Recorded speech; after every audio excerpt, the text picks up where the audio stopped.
ส่วนญาตินำอุทิศส่วนบุญกุศลไปนำกันเด้อขอให้ไปฮอดไปถึงผู้ที่มรณกรรมไปเช่นเป็นต้นของแม่ครูบาอาจารย์ครูบาให้ได้มรณภาพไปและพ่อแม่ผู้บังเกิดกันแล้วเจ้าเจ้าพบก็เพื่อได้ลงรับไปอย่างกับมีได้ใส่กันได้รักษาปัจจุบันและขอให้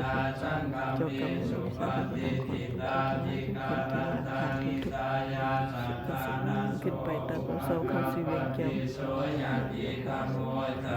ยังนิทาสิโตเปตานาภูสัจจกตาอุลาลาภนัญจาภิกขุนัมมานุปาทินัง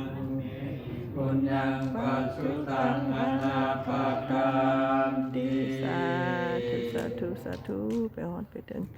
ไปสู่สุคติภพผู้คนที่ยากพาที่ทุกข์สุขสุขยิ่งขึ้นไปตราบเท่าเขาสิเวียงแก้วมหายอดในละผ่านเทินสาธุกดติดตามกดให้